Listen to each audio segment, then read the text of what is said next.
నిఘా తెలుగు టీవీకి స్వాగతం. ఓ పద్ధతి ప్రకారం సాంకేతికతను సక్రమంగా వినియోగించుకున్నామంటూ సీఎం చంద్రబాబు ప్రతి కుటుంబాన్ని ఇంటిని జియో ట్యాగింగ్ చేయగలిగాం. తుఫాన్ వల్ల మారుతున్న పరిమాణాలకు తగ్గట్లుగా నిర్ణయాలు మార్చుకున్నాం. గతంలో పింఛన్ ఇచ్చేందుకు 2.65 లక్షల మంది వాలంటీర్లను పెట్టారు. ప్రస్తుతం 1.60 లక్షల మందితోనే 3 గంటల్లోనే పింఛన్ పంపిణీ చేస్తున్నాం. గతంలో విద్యుత్ సరఫరా ఆగితే 10 గంటల వరకు వచ్చేది కాదు. కానీ ప్రస్తుతం విద్యుత్ సరఫరా ఆగినా 3 గంటల్లోనే పునరుద్ధరణ జరిగింది. అందరూ నిబద్ధతతో పనిచేశారు. చాలా సంతోషంగా ఉంది. కూలిన చెట్లను వర్షాలు పడుతున్నా తొలగించారు. కూలిన చెట్లను ఎప్పటికప్పుడు తొలగించి ఇబ్బందులు లేకుండా చేశారు. గతంలో చెట్లు కూలితే తొలగించేందుకు వారం పట్టేది. ఇంకొక పక్క అడ్మినిస్ట్రేషన్ గ్రామ స్థాయి నుంచి చీఫ్ సెక్రటరీ వరకు రాత్రింబవళ్లు కూర్చొని పనిచేశారు. ఫీల్డ్ లో ఉండవలసిన వాళ్ళు ఫీల్డ్ లో ఉన్నారు. ఆర్టీజీఎస్ లో ఉండాల్సిన వాళ్ళు ఇక్కడ ఉన్నారు. లైన్ డిపార్ట్మెంట్స్ అన్ని అలర్ట్ గా ఉన్నాయి. ఎప్పటికప్పుడు టెలికాన్ఫరెన్స్ తీసుకున్నాం. ఇంకొక పక్కన వీళ్ళందరూ కూడా మీరు చూస్తే రాత్రింబవళ్లు కష్టపడి ఒక ప్రాపర్ నమ్మకాన్ని కల్పించారు. ఏ ఊర్లో ఒక ప్రాబ్లం వస్తే ముందుగానే ప్రివెంటివ్ మెజర్ వాళ్ళకి కమ్యూనికేట్ చేసి ఇది వస్తుంది మీరు జాగ్రత్తగా ఉండండి అని ముందే చెప్పగలిగారు. కలెక్టర్స్ అందరూ జిల్లా హెడ్ క్వార్టర్ లో ఉండి వాళ్ళు కంట్రోల్ రూమ్ లో కూర్చొని వాళ్ళు కూడా డేటా డ్రివన్ మళ్లీ కింద వచ్చే ఇన్ఫర్మేషన్ బేస్ చేసుకుని వాళ్ళు యాక్ట్ చేశారు. ఇక్కడైతే అనిత గారు లోకేష్ గారు ఇక్కడే ఉండి వాళ్ళు 4 రోజులు బాగా మానిటర్ చేశారు. రియల్ టైం గవర్నెన్స్ మినిస్టర్, అదే మరిగా Anitha disaster management. Real time governance కూడా ఇవన్నీ తయారు చేయడానికి లోకేష్ ఉండే నాలెడ్జ్ ఆయన కూడా ఉపయోగిస్తున్నాడు.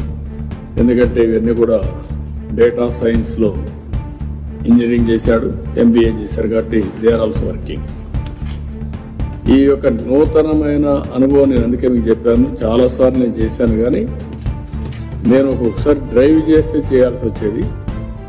ఇప్పుడు డ్రైవ్ చేయడం కంటే technology driven, data driven and also decision making real time. That is the beauty of this system. రాబోయే రోజుల్లో ఇది లాజికల్ గా తీసుకపోతే, ఇది నా ఉద్దేశం ఇండియాలో ఎక్కడ ఏ స్టేట్ చేసినట్టు నాకు అనిపించదు. ప్రపంచంలో కూడా ఇలాంటి సిస్టమ్స్ ఉన్నాయని అనుకోవడం లేదు. చూడమన్నాను మా వాళ్ళని, ఎవరన్నా ఉంటే ఫాలో అవుదామని. ఉంటే ఫాలో అవుతాం, కానీ or otherwise will create our own system. ఇది రేపు రాబోయే రోజుల్లో ఇన్వెస్ట్మెంట్ లో కూడా చాలా ఉపయోగపడుతుంది. రియల్ టైంలో ఎవ్రీ మంత్ అనుకున్న టైం బౌండ్ ప్రకారం ప్రాజెక్ట్ అవుతుందా కాలేదా, కాకపోతే ఏంటి కారణాలు, everything will monitor. Even in course of time satellite ద్వారా క్రాప్ ని, ప్రొడక్షన్ ని ప్రిడిక్ట్ చేసి దాని ప్రకారం మార్కెటింగ్ ఏర్పాటు చేసుకునే పరిస్థితి వస్తుంది. That is the beauty of this technology. అవి కూడా మోడల్స్ అన్ని వర్కౌట్ చేస్తున్నా. అందుకే నేను చాలా సార్లు మీ అందరూ చెప్పా, స్కై ఈజ్ ది లిమిట్. ఆలోచన విధానం మారుతుంది. చేయగలిగితే మాత్రం చాలా మనం ఊహించిన దానికంటే ఇంకా పెను మార్పులు తీసుకురావడానికి అవకాశం ఉంది. విజన్ 2047 స్వర్ణాంధ్రప్రదేశ్ అన్నాం. ఇవన్నీ చూసిన తర్వాత అది సాధించడం పెద్ద కష్టం కాదు. ఇప్పుడు మీరు చూశారు డేటా. నేను టైం బౌండ్ ప్రోగ్రాం పెట్టుకొని కరువు రహిత రాష్ట్రం నెంబర్ 1, డ్రౌట్ ప్రూఫ్. ఈరోజు ఒక 30-35 మండలాలు వర్షాలు పడలేదు, కడవంతా నీట్ గా ఉన్నాయి. అవి కూడా కవర్ చేసుకుంటే పెద్ద ప్రాబ్లం లేదు. రేపు నదుల అనుసంధానం కూడా జరిగితే అన్ని రిజర్వాయర్లో మీరు చూస్తే ఈరోజు రిజర్వాయర్స్ లో వాటర్ చూస్తే వెరీ ఇంట్రెస్టింగ్ గా ఎప్పుడూ రానంత వాటర్ వచ్చింది. ఆ వాటర్ కూడా మీరు వచ్చినప్పుడు 90% రిజర్వాయర్ లో వాటర్ ఉంది. ఇప్పుడు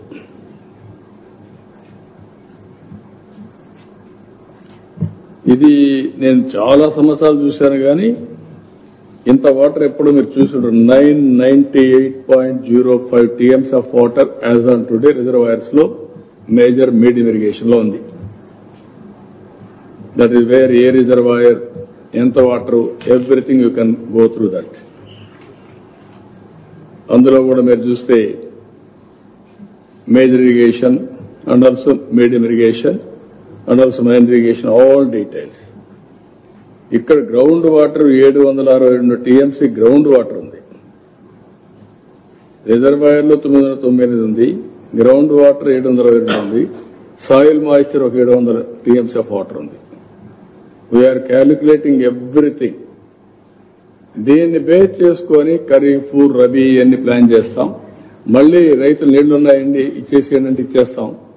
పంటలు వేసిన తర్వాత తినేవాళ్ళు ఉండరు.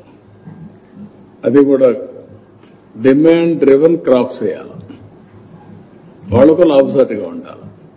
లేకపోతే ఇప్పుడు ఉదాహరణకు ఎప్పుడు సోమశిల కందలేరు ఒకే పంట, అది కూడా late rabi, early rabi, late kharif. ఇప్పుడు రబీ ఖరీఫ్ వేస్తున్నారు, రబీ వేసేస్తున్నారు, రెండు మళ్ళా వరి వేసేస్తున్నారు. వరి తినేవాళ్ళు తగ్గిపోయారు, ఇప్పుడు ఎవరు వరి తినడం లేదు. ఇలాంటి ప్రాబ్లమ్స్ కూడా ఉన్నాయి. ఇవన్నీ కూడా ఎట్ట మేనేజ్ చేయాలో will manage in course of time. మీరు చూస్తారు సీజన్ కూడా నేను చూశాను. కరెక్ట్ సీజన్ లో ప్రారంభించడం, కరెక్ట్ గా ఎండ్ చేయడం, ఈ సైక్లోన్ నుంచి బయటపడడం, ఇలాంటివి కూడా మనం చేయాల్సిన అవసరం ఉంది. Will work it out. ఇంకా రాబోయే రోజుల్లో మీరే చూస్తారు, ఇవన్నీ సిస్టమేటిక్ గా చేస్తాం. ఏమైనా డౌట్స్ ఉంటే చెప్పండి. అదర్వైజ్ ఈ మండలాలు కూడా 25 మండలాలు మా వాళ్ళు ఈ రోజు డిక్లేర్ చేశారు. 28 మండలాలు మొత్తం కరువు మండలాలు ఉన్నాయి. దీన్ని 37 మండలాలు. This is there is a problem compared to rainfall. There is not a big problem. Will handle. మీకు ఏమైనా డౌట్స్ ఉంటే చెప్పండి. I want to explain all of you how we are doing. అందుకే కొంతమంది ఫేక్ ఫెలోస్ ఫేక్ న్యూస్ పెడతానే ఉంటారు, వాళ్ళు బతికే అంతే. ఇప్పుడు కూడా నేను చూస్తాను, ఇంత హోంవర్క్ జరుగుతూ ఉంటే, ఇక్కడ ఇంత సైంటిఫిక్ వర్క్ జరుగుతూ ఉంటే అప్రిషియేట్ చేయలేరు. కాబట్టి గమ్మం నోరు మూసుకొని ఉండొచ్చు, అది కూడా లేదు. దానికేదో వక్రీకరించి మాట్లాడడం, ఇదే మాట్లాడే పరిస్థితికి వచ్చారు. బట్ గోదావరి జిల్లా కంటే గుంటూరు పల్నాడు ఏరియాలో నష్టం ఎక్కువ. గోదావరి జిల్లా కంటే ఈసారి పల్నాడు ఆ ఏరియాని ఎక్కువ జరిగింది. బాపట్ల, పల్నాడు, పైన ప్రకాశం. బట్ అడ్మినిస్ట్రేషన్, మా జిల్లా అడ్మినిస్ట్రేషన్ చాలా బాగా చేశారు. పోటీపడి పనిచేశారు. చాలా పబ్లిక్ లో కూడా మంచి అడ్మినిస్ట్రేషన్ వచ్చింది. Admiration, everybody is praising. అంటే మనసు పెట్టి చేశారు, రిస్క్ పెట్టారు. కలెక్టర్ అండ్ ఎస్పీ ఇద్దరు కోఆర్డినేట్ చేసుకున్నారు. ఎక్కడికక్కడ ఎక్స్ట్రీమ్లీ వెరీ గుడ్ పర్ఫార్మెన్స్. మీరు కూడా అది చూసుంటారు.